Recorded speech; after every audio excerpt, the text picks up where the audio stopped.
Querido Deus, obrigada, Senhor, porque passamos um final de semana gostoso. Obrigada porque é menos uma manhã, menos um dia para a sua volta. Eu peço humildemente ao Senhor pela sua ministração no nosso coração, com o teu santo e doce Espírito, para que tudo seja conduzido segundo o teu querer e a tua vontade somente. Em Amém. nome de Jesus. Amém. Então, a gente estudou, no último estudo, a gente começou o livro de Hebreus, que é um livro que faz muita alusão ao papel efetivo de Jesus relacionado ao santuário. Ao santuário, diga-se de passagem, aquele lá de Êxodo 25 ao 31, se eu não me engano, são os capítulos. E aqui ele vem de forma efetiva aplicando a Jesus. Então, basicamente, o livro de Hebreus fala sobre isso, sobre a efetivação da obra de Cristo salvífica, redentora, relacionada ao santuário, né? Que foi um meio didático que Deus fez para nos ensinar sobre a obra de Cristo, para que a gente entenda melhor. E nós começamos a ler o capítulo 1 e 2, e vimos aqui na Bíblia quais são as funções dos anjos, que são todos ministradores enviados para serviço a favor dos que hão de herdar a salvação. Hebreus 1:14. Então, os anjos, eles são ministradores, enviados por Deus. O capítulo 2, no verso 2, fala assim: Se, pois, se tornou firme a palavra falada por meio de anjos, e toda transgressão ou desobediência recebeu o justo castigo. Como escaparemos nós se negligenciarmos tão grande salvação? E ali fala que os anjos nos conduz ao caminho da salvação de Cristo, e o Espírito Santo também, ele espalha vários milagres, sinais e prodígios segundo a sua vontade. Então, o entendimento é que os anjos são uma das ferramentas usadas pelo Espírito Santo por Deus para ministrar na nossa vida, não apenas no papel efetivo de proteção de um acidente, de uma maldade, mas na questão também de nos conduzirmos à salvação, à vida eterna, é uma ferramenta do Espírito Santo. E hoje a gente vai começar com o capítulo de Hebreus, capítulo 3. Você pode ler mais, por favor? Jesus e Moisés. Meus irmãos na fé, vocês que também foram chamados por Deus, olhem para Jesus, que Deus enviou para ser o grande sacerdote da fé que professamos. Pois ele é fiel a Deus, que o escolheu para esse serviço. Assim como Moisés foi fiel no seu trabalho em toda a casa de Deus, assim como a pessoa que constrói uma casa é mais importante do que a casa, assim também Jesus é mais importante do que Moisés. Uma casa tem de ser construída por alguém, mas Deus é o construtor de tudo que existe.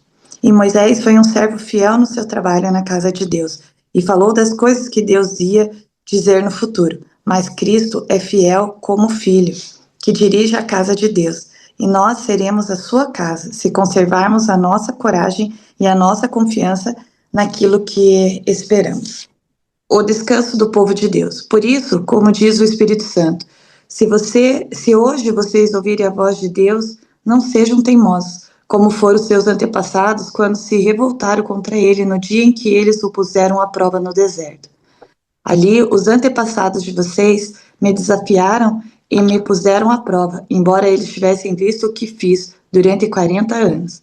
Por isso, fiquei irritado com aquela gente e disse: eles são gente de coração perverso e não querem obedecer aos meus mandamentos. Eu fiquei irado e fiz este juramento: eles nunca entrarão na terra prometida, onde eu lhes teria dado descanso. Meus irmãos, cuidado para que nenhum de vocês tenha um coração tão mau e descrente que o leve a se afastar do Deus vivo.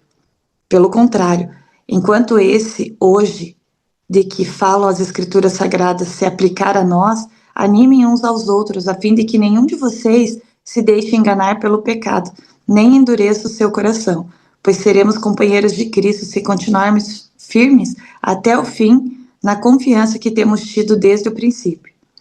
É isso que as Escrituras Sagradas dizem: se vocês ouvirem a voz de Deus, não sejam teimosos como foram os seus antepassados quando se revoltaram contra ele. Quem foi que ouviu a voz de Deus e se revoltou contra ele? Foram todos os que Moisés tirou do Egito. Com quem foi que Deus se irritou durante 40 anos? Foi com os que pecaram e caíram mortos no deserto. E de quem é que Deus está falando quando fez esse juramento? Eles nunca entrarão na terra prometida, onde eu lhes teria dado descanso? Ele estava falando das pessoas que se revoltaram. Portanto, vemos que elas não puderam entrar na terra prometida porque não tiveram fé. Aqui o capítulo 3 é parece até um capítulo pesado, né? No sentido de que primeiro ele vem falando aqui. Veja, o contexto, gente, é que o povo, principalmente o povo judeu, eles exaltavam Moisés devidamente no sentido, não que Moisés era Deus, porque não era sobre isso, mas no sentido de que Moisés foi de fato um grande profeta, então Moisés sempre foi muito exaltado. Muitas falas de Jesus, dos fariseus, dos próprios discípulos, apóstolos, direcionam Moisés dessa forma. O que Paulo está dizendo aqui é basicamente assim, ó, Moisés de fato foi o cara, ele foi alguém extremamente importante, ele quem nos deu os regimentos civil, de alimentação, moral, educação sexual, sobre N coisas, sobre família, sobre casamento. Foi através de Moisés que Deus nos deu todo um direcionamento. Não é à toa que 5 primeiros livros da Bíblia foram escritos por Moisés. Então, assim, tem bastante história, a história da criação foi através de Moisés, enfim, tantos feitos que ele fez. Então, realmente, ele foi alguém especial. Paulo não tira esse crédito de Moisés. Todavia, ele orienta e fala, ó, isso vem de Deus, Moisés só foi isso porque Deus permitiu ele ser, Moisés só fez tudo isso porque Deus conduziu ele, porque dele em si não tem nada. Então, Paulo é como se Paulo colocasse cada um no seu quadrado ali. Fala, maior do que Moisés é Jesus. Então, Moisés realmente foi alguém grande? Foi, mas muito maior do que Moisés é Jesus. Então, pense assim numa câmera. Então, pense numa câmera que está focado em Moisés. O que Paulo está fazendo? Ele está direcionando a câmera e fala, ó, é para Jesus que vocês têm que olhar. Porque até hoje vocês olharam para Moisés. Beleza, olharam para Moisés porque foi através de Moisés que Deus deu vários direcionamentos. Claro que não foi só Moisés, mas ele foi um grande profeta, um grande homem usado por Deus. Mas tire a lente de Moisés e olhe para aquele que deu as coisas para Moisés e fez de Moisés e através de Moisés grandes feitos. É basicamente isso que eu vejo. Ele também fala assim, 2 pontos que me chamam a atenção, um texto que fala assim, Hebreus 3:8, na versão Almeida, diz assim, não endureçais o vosso coração, como foi na provocação no dia da tentação no deserto, onde os vossos pais me tentaram, pondo-me à prova e viram as minhas obras por 40 anos. O que aconteceu? Aqui ele está dando uma pincelada no que houve. Poxa, Deus foi lá, usou Moisés, seu servo, fiel, pecador, mas fiel, para libertar o povo de mais de 400 anos de Egito. Tá. Aí fez 10 grandes feitos no Egito. Lançou 10 pragas sobre os egípcios para mostrar, basicamente o faraó estava com uma mão de ferro, Deus veio e falou, então é isso? Você se acha Deus? Então vamos ver quem que é Deus. Porque faraó quis ser desobediente, não quis acatar o que Moisés pediu. Ele se achava, era presunçoso, a gente vê isso em vários textos. E Deus, beleza, então tá bom, então vamos ver quem que é grande aqui. E Deus mandou 10 pragas, até que a última praga, a morte dos primogênitos, devastou o próprio faraó em todo o Egito. Então o povo viu todos esses milagres sem ser atingido. Quem foi atingido era aqueles que estavam do outro lado, não o povo de Deus. Mas o povo de Deus viu tudo isso acontecer. Beleza, vamos sair do Egito. O povo de Deus viu o mar se abrir. O povo de Deus viu Deus prover com maná e codornizes do céu. Viu sair água da rocha. E o povo ainda assim tentavam, pondo o Senhor à prova. O povo blasfemava, o povo fez bezerro de ouro, o povo reclamava, o povo viu tantas coisas acontecer. Aí quando chegam, Deus lá em Canaã fala, ó, vai lá, manda 12 espias. foram 12. Só 2 vieram engrandecendo o nome de Deus. Outros 10, como se não bastasse todos os imensos milagres que Deus fez, o povo, sabe, constantemente estava provando a Deus. Os outros 10 foram e reclamaram de Deus. Então, é sobre esses contextos que aqui está falando, que assim, eu não endureça o coração quando Deus fala com você, não endureça o teu coração quando Deus está tocando a tua vida. O segundo ponto que eu coloco aqui é que o milagre, ele não é causa da fé. E eu vou falar por mim, eu estou aprendendo muito sobre isso, eu estou nessa caminhada, nesse processo. O milagre, ele faz parte para você ir alimentando a tua fé, mas ele não é a causa. A Bíblia fala que Deus deu fé a todos, e a fé procede de uma mesma fonte, mas a fé, ela é como as tuas pernas. Um bebê nasce com pernas e braços, mas um bebê não nasce andando. O bebê, ele nasce com pernas e braços, mas os músculos, a capacidade cognitiva, o processo de você fortalecer os músculos, né?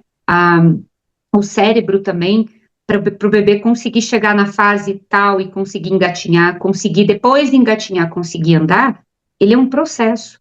E se você não estimula o bebê, se você não ajuda, ele vai demorar mais para conseguir andar, e se você não dá possibilidades para esse bebê andar, ele não vai andar.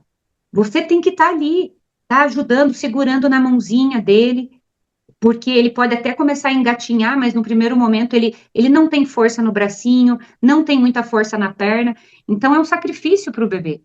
E é um sacrifício a gente crescer na fé, porque a gente é pecador, a gente é incrédulo. Mas assim como um bebê também passa pelo período de sacrifício, às vezes dor, de cair, de se machucar, para fortalecer as perninhas, os bracinhos, para poder andar, e hoje, fazendo um paralelo com a nossa fé, com a nossa vida adulta, hoje a gente corre, a gente anda, a gente pula, sei lá, joga bola, a gente tem condições de fazer isso, porque a gente fortaleceu, e a gente cresceu, e a gente continuou, e a gente não desistiu. Esse é o ponto da fé. Todo mundo nasce com fé, todo mundo nasce, isso até a neurociência, ela fala, já vi alguns neurocientistas, tanto cristãos como não cristãos falando, existe um ponto sim no nosso cérebro, se eu conseguir achar algum vídeo, eu posto aqui no link da descrição dos nossos vídeos de hoje, mas existe um ponto sim no nosso cérebro, que quando a gente nasce, a gente já vem com aquele ponto de fábrica, que é o ponto que a gente tem que crer em algo. A necessidade que o nosso cérebro tem de crer em algo. Então, a gente já vem com isso de fábrica. Até o ateu precisa ter, eu acho que para ser ateu precisa de mais fé do que um cristão. Porque você ter fé, imaginar que tudo que existe ao nosso redor veio do nada, e do nada tudo se formou e a gente volta para o nada, eu particularmente acho que precisa de mais fé. Mas o ponto é que nós já nascemos com esse ponto anatomicamente, cientificamente comprovado da fé. A necessidade do nosso cérebro de crer em algo. Agora precisamos desenvolver. Então, eu acho que o apelo aqui de Hebreus é o ponto principal, o resumo do resumo é: não endureça o coração de vocês. O verso 13 fala assim: hoje, a fim que nenhum de vós seja endurecido pelo engano do pecado, não endureça o teu coração pelas coisas de Deus. Ore, sabe, desenvolva as suas pernas da fé. Você vai cair igual um bebê, você vai engatinhar, vai ficar frustrado porque você quer andar e não consegue andar. Você só consegue se arrastar num primeiro momento. Depois você se engatinha. Daí fica com a mãozinha, com o cotovelo doendo. Aí depois você anda. Só que para você andar, para você correr, você cai muito. Não desista, que eu vou falar primeiramente para mim, assim, essa palavra. Não desista da caminhada. Não, a gente não pode desistir dessa caminhada da fé.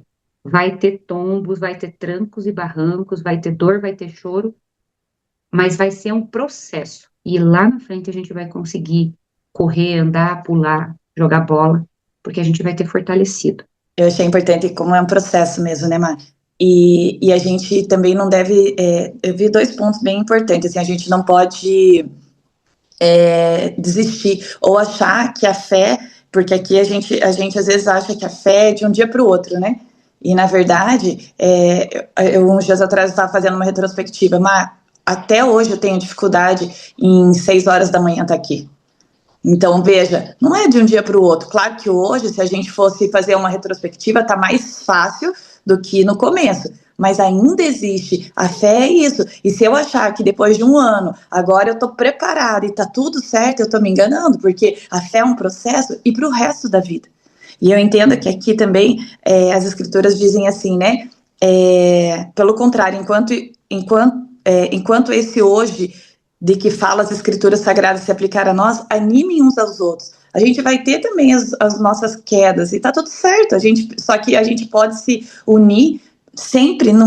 Eu vejo que aqui parece que assim, ó, não esteja sozinha também nessa caminhada, por mais que você pratique a tua fé, mas que você também busque, anime uns aos outros, e aí isso é gostoso. Hoje eu não tô bem, amanhã eu tô, entendeu? E um ajuda o outro, e eu acho que esse processo é a prática realmente diária. Eu vi um videozinho de John Wesley lá depois que você tinha colocado.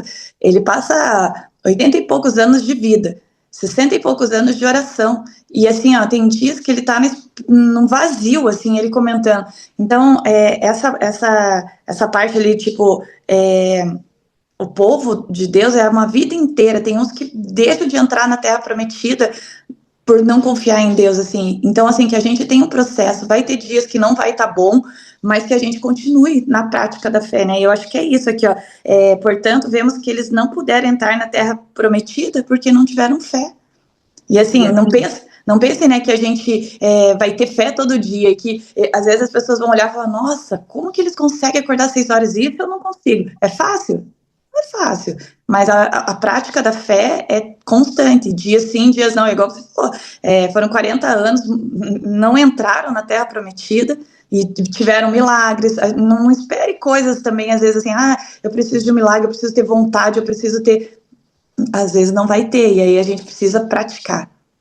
Ó, tem alguns versos aqui, Efésios 2:8 diz assim, porque pela graça sois salvos por meio da fé. Isso não vem de vós, é dom de Deus. Então, a fé é o meio de salvação por Cristo Jesus, obviamente, mas não é de nós, vem de Deus.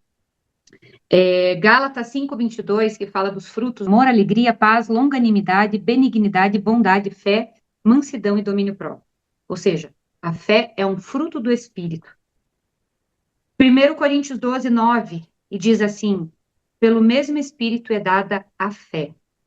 E lá em Romanos 10:17, diz assim, logo a fé, ela vem pelo ouvir, e o ouvir a palavra de Deus.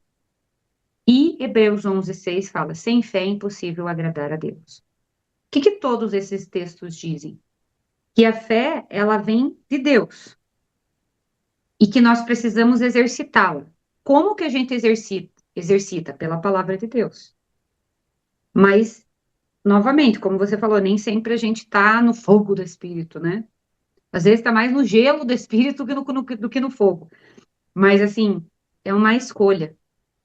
O que John Wesley falava muito, e que tem sido, assim, fonte de inspiração para mim, essa fala dele, é que você não acorda todo dia com vontade de fazer exercício físico. O Cristiano Ronaldo fala bastante isso. Mas você faz porque tem que fazer. John Wesley, ele aplica isso na vida espiritual. Você não acorda todo dia no fogo do espírito, com vontade e ânimo, e sentindo Deus do teu lado ali. Mas tem dias que você tá assim, é uma delícia. E tem dias que você simplesmente acorda, não tá afim, não sente nada, não vê nada.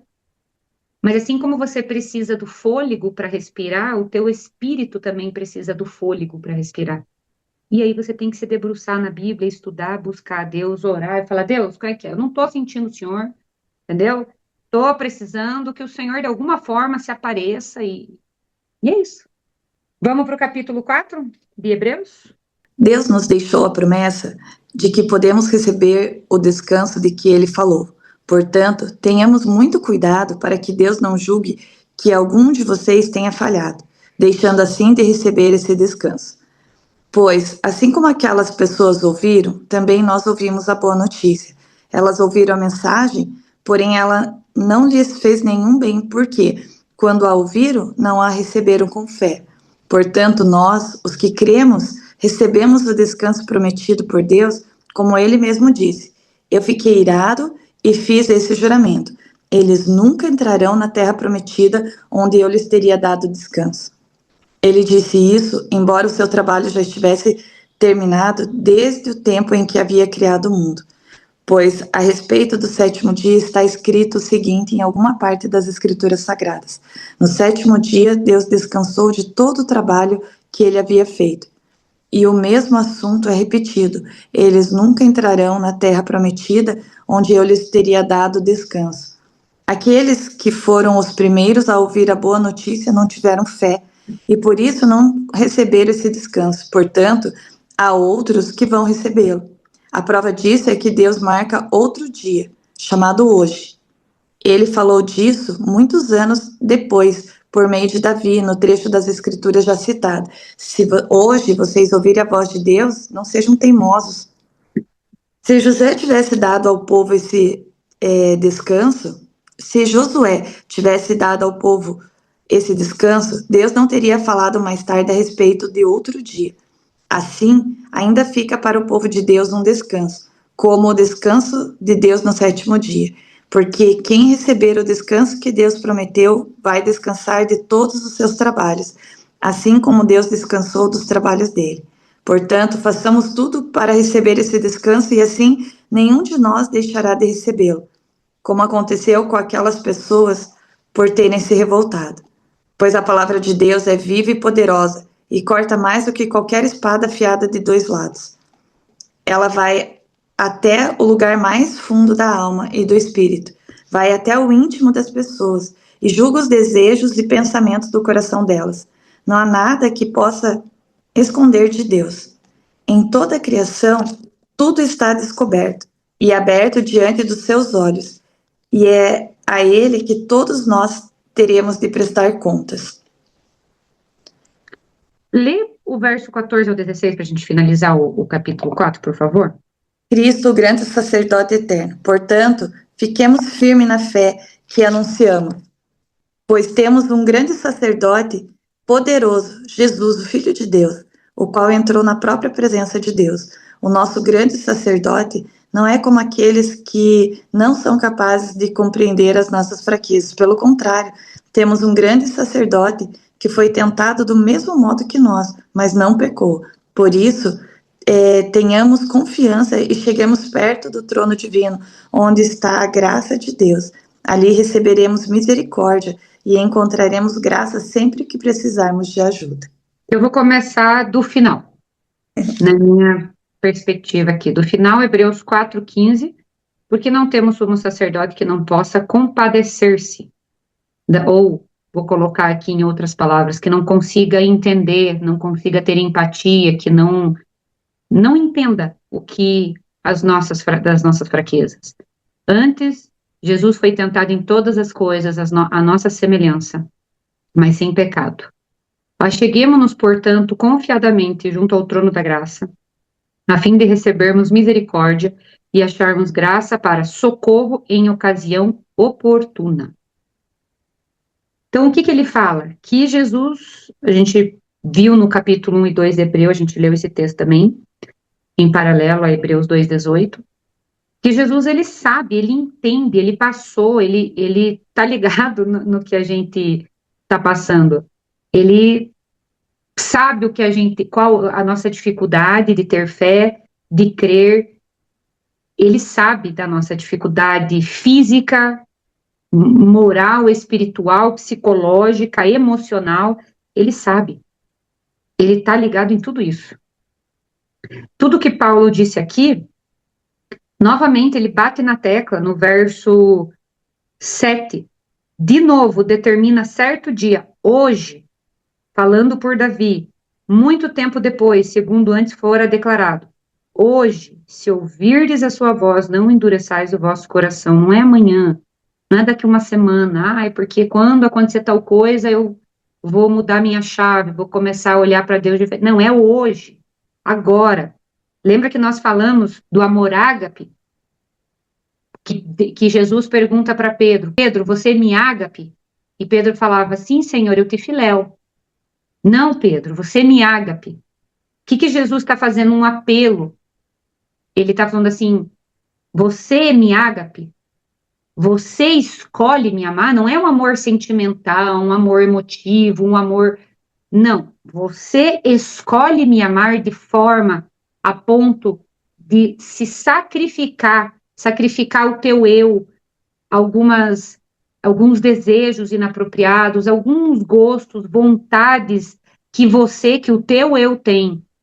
Você escolhe deixar o teu eu de lado, a tua vontade, o teu querer, a tua justiça, o teu pensamento,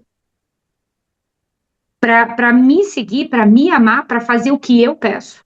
Isso é o amor ágape, é você deixar sacrificial, é sacrifício mesmo, que Jesus fez, sacrifício, é você pegar o teu eu, jogar pela janela e falar, Jesus, vem e habita em mim.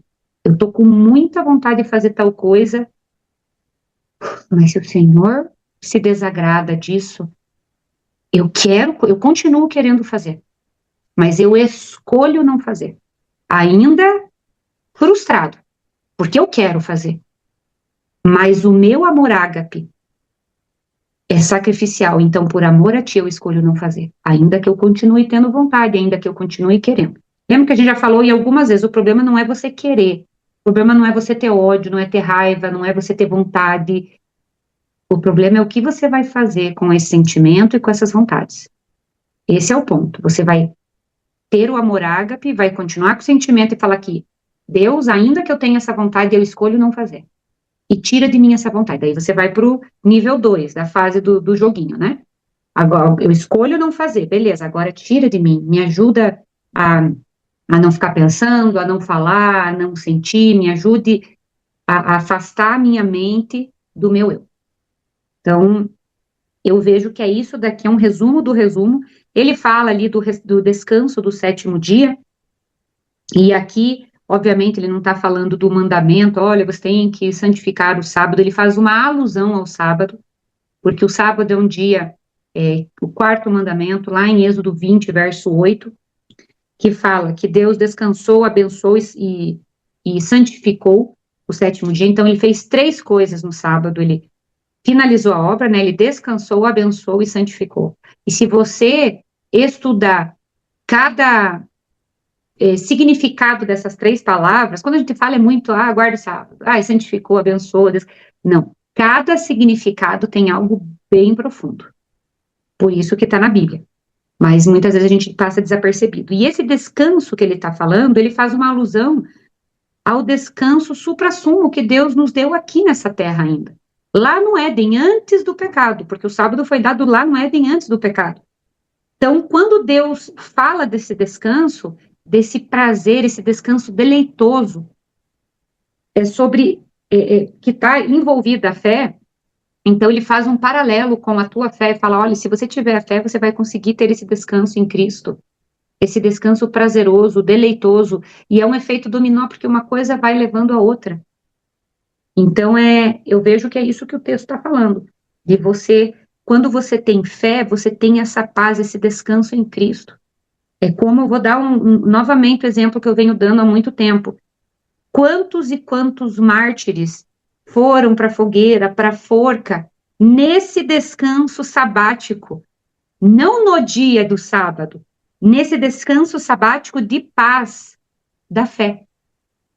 Que é esse o descanso que a Bíblia está fazendo paralelo com o descanso supremo, que é o sábado do Senhor, dado lá em Gênesis, lá em Isaías falando que de eternidade em eternidade a gente vai adorar a Deus no sábado. Tem um motivo pelo qual a Bíblia dá esse paralelo. E esse descanso sabático que muitos mártires e ainda hoje muitas pessoas em países com regime fechadíssimo para o cristianismo vão ao encontro do descanso da morte, eles vão nesse descanso sabático do Espírito Santo, de Deus. Por quê? Porque eles têm a fé. É isso que eu vejo que está dizendo aqui em Hebreus 4. Então, pessoal, abrindo o meu coração aqui para vocês, que você não consegue ver Deus, e realmente não consegue, você não consegue ouvir ele como vocês estão me ouvindo, você não consegue pegar nele, mas ao mesmo tempo ele existe, ele é real. Por que que muitas pessoas se suicidam por falta de ter um rumo na vida? Uma das principais causas de suicídio não é porque a pessoa quer morrer, mas sim ela quer tirar aquela dor que ela está passando. E aí vai levando ali no efeito dominó. Mas muitas pessoas que não têm sentido na vida, elas acabam cometendo suicídio por quê? Porque Deus colocou em fábrica, no nosso cérebro, a necessidade de depender e de crer em um Deus, de crer em algo. Eu acho mais fantástico que ele não colocou a necessidade de crer em um Deus, ele colocou a necessidade de crer em algo, claro que é voltado a ele, mas até aí ele nos dá a liberdade de escolher. Então eu acho assim fantástico. E a pessoa que se afasta dos caminhos de Deus, ou nunca o conheceu, e põe ali toda a sua vida no trabalho, no dinheiro, na esposa, na mulher, num prazer, num sonho, e aí concretiza aquilo, ela tem que ir para um próximo passo. A Anitta uma vez deu uma entrevista, e eu achei interessante o que ela falou. Ela falava assim, que ela sempre estava em busca de algo. Se eu achar a entrevista, eu posto aqui no link, inclusive. E ela falou assim que no começo ela queria ser famosa. E ela foi famosa. Daí ela queria uma casa, conseguiu a casa. Daí ela queria uma casa maior, conseguiu a casa. Daí ela queria uma casa maior ainda, conseguiu. Aí ela queria fama internacional, daí ela conseguiu. Chegou num ponto que ela falou, tá, e agora? Para onde que eu vou? É uma crise existencial que existe. Porque tudo isso é legal a gente conquistar, é prazeroso, é gostoso, pode ser bênção de Deus também. A gente vê inúmeros relatos na Bíblia de bênçãos monetárias e materiais. Mas o fato é que se teu coração está nessas coisas, primeiro que você está endeusando, aquilo se torna um ídolo teu. Segundo, quando você atingir essas coisas, o vazio vai voltar. Porque Deus colocou no nosso cérebro essa necessidade de crer em algo, de nos preencher. Isso só uma pessoa pode fazer, que é Jesus. Só uma pessoa pode fazer. Eu escutei inúmeros relatos já de ex-satanistas, e tem gente aqui que acredita, que não acredita, mas assim, ó, algo que, independente da igreja que eles começaram a frequentar, do país e da cultura, eles têm algo em comum. Todos falam assim, chegou o momento que nada mais me satisfazia. E o capetão lá chegava para ele, o sumo sacerdote, né, enfim, os capetão lá que ele falava, que ele tinha contato. Não, mas o que que você quer que eu te dou? Não, não é mais, eu já tenho. Primeiro que você, quando você chega num nível assim, você vai para o mais profundo abismo, porque aí você faz coisas horrorosas, como no caso Epstein, né? Que a gente viu ali, tem na imprensa, enfim. Mas assim, chega uma hora que daquilo também não te satisfaz mais. Porque você já experimentou de tudo e todos. E aí você tem que entender. E muitos deles têm experiências fortíssimas com Jesus, né? E é só Jesus que pode preencher.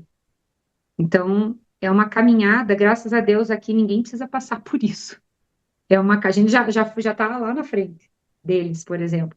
Mas é uma caminhada que nem sempre é fácil, é uma escolha, e é o amor ágape.